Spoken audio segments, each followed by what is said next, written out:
An American lawyer risked being called a traitor and insisted on saving a Soviet spy. Everyone wanted to execute this spy, but the lawyer strongly opposed it. 3 years later, this decision actually prevented World War III. 1960, the tensest moment of the Cold War. The US and Soviet Union were at each other's throats. The shadow of nuclear war loomed over the globe. Children in classrooms watched footage of atomic bomb explosions, trembling with fear. The two superpowers were engaged in a war without gunpowder. Take this man you see here. On the surface, a down-and-out painter, but actually a top Soviet spy. He calmly pried out a coin from under a bench, opened it with a blade. Inside was encrypted intelligence through a magnifying glass. But just as he was reading the information, CIA agents had already burst through the door. Visitors, mind if I fetch my teeth? Colonel, would you turn around, please?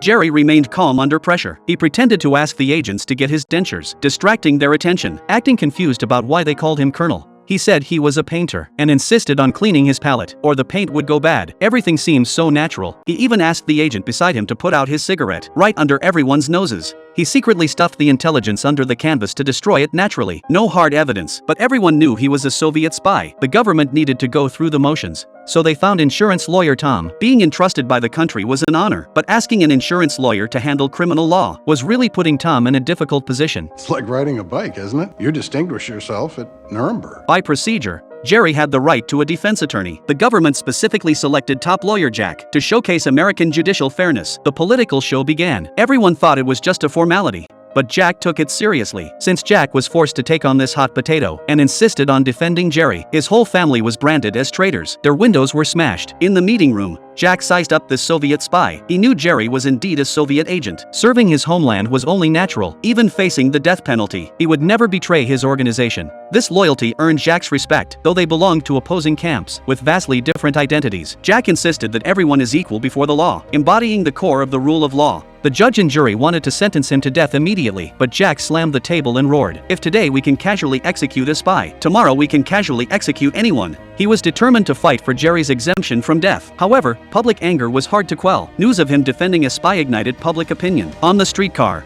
Jack felt the hateful stares of those around him. Even when traveling at night, he felt someone was following him.